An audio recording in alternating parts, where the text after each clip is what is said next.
Méditation du 28 août. En quoi placez-vous votre confiance? Les uns, c'est à leurs chars, les autres, c'est à leurs chevaux. Mais nous, c'est au nom de l'Éternel notre Dieu que nous faisons appel. Psaume 20, le verset 8. Selon une anecdote racontée par l'historien et philosophe grec Diogène Laërce dans Los Primeros Jinetes, les premiers cavaliers, un livre de Time Life à la page 56, écrit par Frank Trippett. Un jour, le célèbre philosophe Platon, cédant à l'insistance de ses amis, a accepté de monter à cheval. Il est immédiatement descendu de l'animal de peur d'être saisi par la vanité de la noble brute.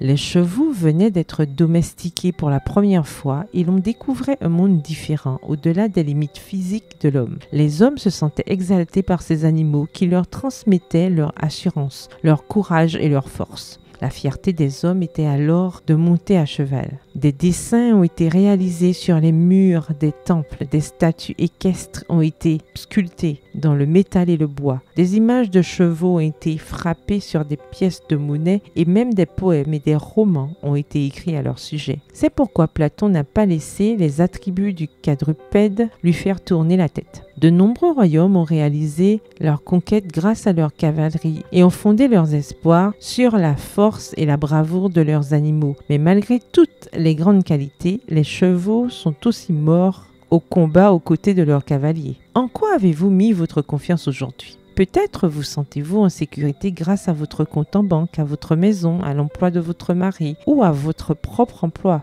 Peut-être êtes-vous sereine quant à l'avenir en raison de votre bonne réputation. Peut-être êtes-vous sereine quant à l'avenir en raison de votre bonne réputation, de votre bonne santé, de votre religion, de votre don, de vos parents ou de vos enfants. Quelle qu'en soit la cause, en dehors de Dieu, elle est éphémère. Comme les chevaux qui partent à la guerre, tout passera. C'est pourquoi notre confiance doit être placée dans le seul nom du Seigneur. Si nous sommes montés sur l'un de ces chevaux, entre guillemets, faisons comme Platon, descendons rapidement, de peur d'être envahis par la vaine gloire des choses terrestres. La bonne nouvelle, c'est que dans la guerre spirituelle que nous menons, seul le nom de Dieu peut nous donner la victoire. David, l'homme de guerre dont l'armée nationale était la plus renommée de l'Ancien Testament, a compris que l'aide dans la bataille ne peut venir que de Dieu. Je vous invite à lire dans la prière le psaume 20. PS, heureuse, confiante en Dieu seul. Bonne journée, que l'Éternel vous bénisse.